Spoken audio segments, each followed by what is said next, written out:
আমরা অনেক সময় বিপদে পড়লে মানত করি, আল্লাহ তুমি আমাকে বিপদ থেকে উদ্ধার করলে টাকা দান করব, মানুষ খাওয়াবো, গরু ছাগল ইত্যাদি দিব। এটা কি আল্লাহর সাথে চুক্তি করা হয়ে যায় কিনা? ইসলামে ঠিক মানতের বিধান আছে কি? ইসলামে কি মানতের বিধান আছে কিনা? যদি থাকে তাহলে কিভাবে করবো? নবী করিম সাল্লাল্লাহু আলাইহি ওয়াসাল্লাম পরিষ্কারভাবে বলেছেন তোমরা মানত করবে না, কারণ মানত এটা আসলে তেমন কোনো কাজের কাজ না।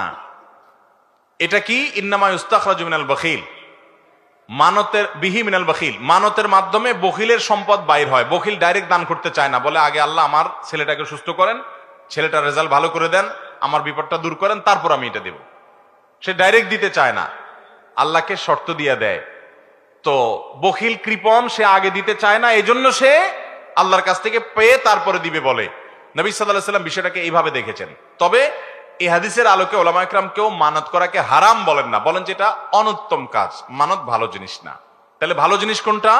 আপনার বিপদ হয়েছে, আপনার কোনো উদ্দেশ্য হাসিল হওয়া দরকার, আপনি এমনি টাকা দান করে দেন, দান করে এরপরে বলেন আল্লাহ আমি দান করলাম, আমি 2 রাকাত নফল নামাজ পড়লাম, আমি একটা রোজা রাখলাম, আমি একটা গরু ছাগল দান করলাম, কিছু টাকা পয়সা দান করলাম, আপনি আমার এই উদ্দেশ্যটা পূরণ করেন। এটা হলো সুন্নাহ সম্মত পদ্ধতি এবং প্রশংসনীয় বিষয় যে দান করবেন এবং আল্লাহর কাছে চাইবেন। তারপরে যদি আপনি মান্নত করেন, আর মান্য যদি বিশুদ্ধ হয় তাহলে সঠিক হবে।